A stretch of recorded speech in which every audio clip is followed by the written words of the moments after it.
Again, in the modern Western world, poverty is often treated as an unfortunate condition which afflicts some members of society, often as a random misfortune. We know that it affects certain ethnic minorities more than others, and we know too that there are other ethnicities which are less prone to poverty than the majority of the population. People of black African origin, including African Americans and those whose families are from the Caribbean, are among those most likely to be poor, while Jews and individuals of East Asian origin are less likely to be struggling on the breadline.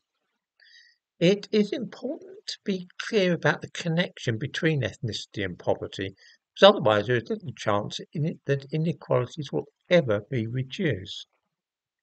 Thinking now of this country, in Britain during the 1950s, 1960s, and 1970s, many people arrived from former colonies like the islands of the Caribbean and the countries of the Indian subcontinent, India and Pakistan.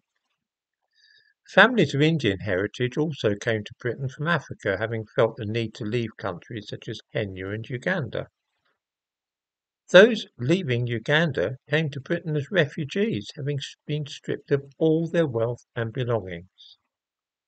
It is impossible to track the origins and progress of all families belonging to various nationalities or ethnic groups, but we are certainly able today to see how well they are doing relative to the average British citizen.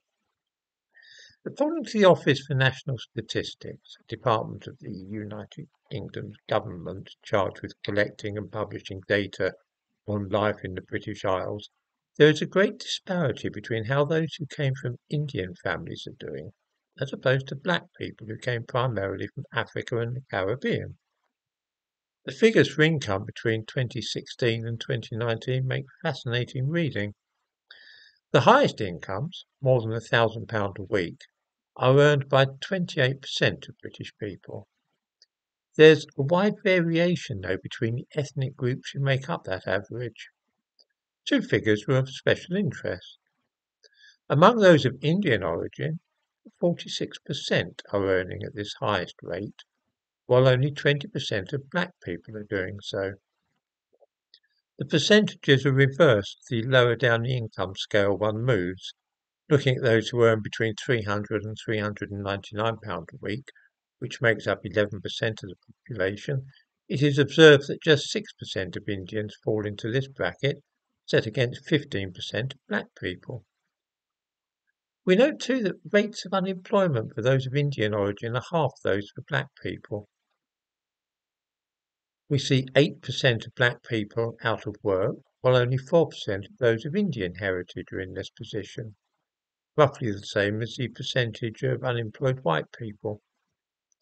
Once again, we're forced to remark that if racism is really to account for this greatly increased proportion of unemployed black people, then it must be a very selective kind of racism, one which affects Africans and Caribbeans but not Indians. And what are we to make of such disparity of income and employment?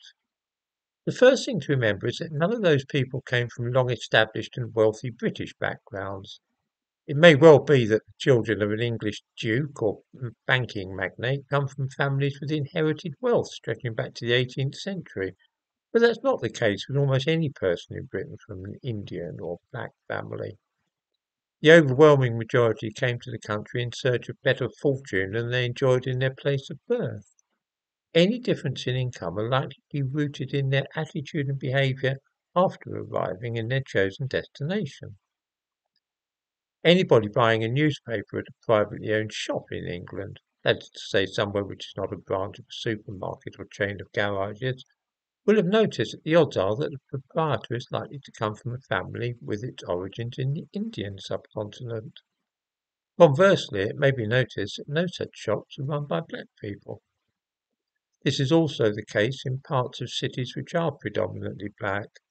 Even in those districts, it is Indians who own and run the small shops. What do viewers make of this? Racism is not an adequate explanation for what is seen, and there must surely be more to what is going on than simple racial prejudice on the part of white people. Why are black people poorer than white ones? while Chinese and Indian people and their descendants are better off than either.